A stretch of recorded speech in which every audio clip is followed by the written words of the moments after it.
U.S. breaking news, change your read newspaper habit.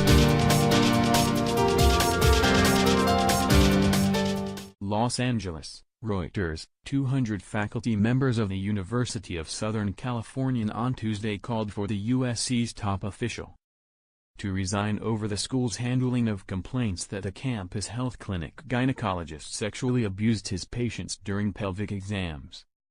The demand for USC President C.L. Nikias to step down came in an open letter from professors to the school's Board of Trustees as USC faced a mounting tide of litigation accusing George Tyndall of misconduct and the University of complicity and negligence.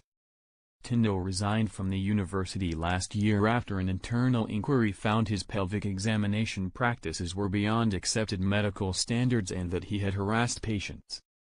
More than 2,200 students, alumni and others at USC, one of the most prestigious private U.S. institutions of higher education, signed a separate online petition calling for Nikias' ouster as the campus reeled from its third major personnel scandal since last year.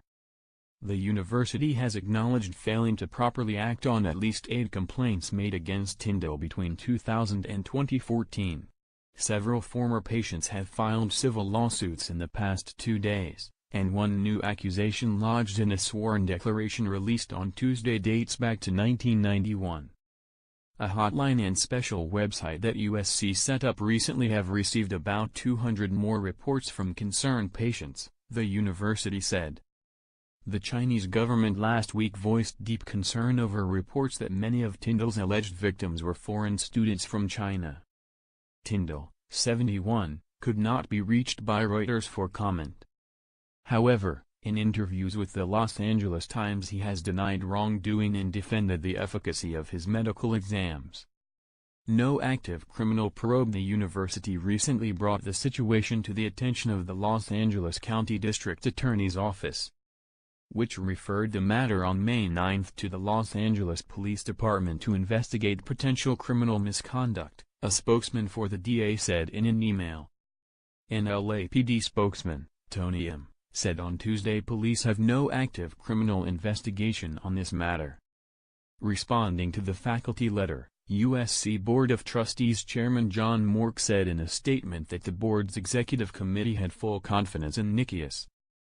Mork called the reports surrounding Tyndall distressing.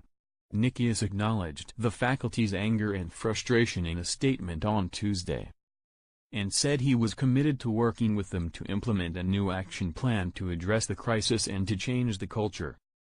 Nikias came under fire last year over accusations of chronic drug abuse by a former USC medical school dean and allegations of sexual harassment by another medical school dean. Those scandals were cited in both the faculty letter and the online petition as evidence of Nikias' failures as president. He has lost the moral authority to lead the university, the letter said. The university administration's actions have been wrong at every turn.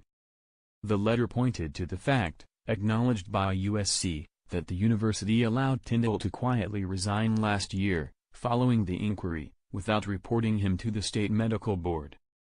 The university said it initially declined to report Tyndall to the medical board because he stated his intention then to retire. But USC did report him after he sought reinstatement in March. In hindsight, we should have made this report 8 months earlier when he separated from the university, Nikias said in a letter to the campus last week. It is true that our system failed, but it is important that you know that this claim of a cover-up is patently false. USC Provost Michael Quick said in a message posted on Monday.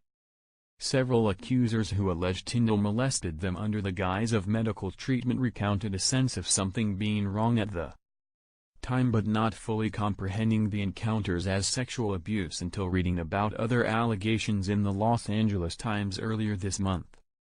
One USC graduate identified only as Jane Doe alleged in a sworn declaration released by her attorney on Tuesday that Tyndall had taken pictures of her genitals with a camera during a pap smear appointment, then tried to deny it. In 1991, 8 complaints reported in the early 2000s to a former health center director, who has since died. were never brought to light until they were uncovered during the course of an investigation the university opened in 2016.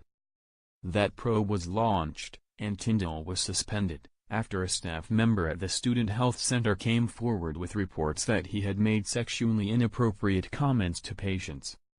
Reporting by Steve Gorman in Los Angeles, additional reporting by Dana Feldman in Los Angeles, editing by Neil Fullick.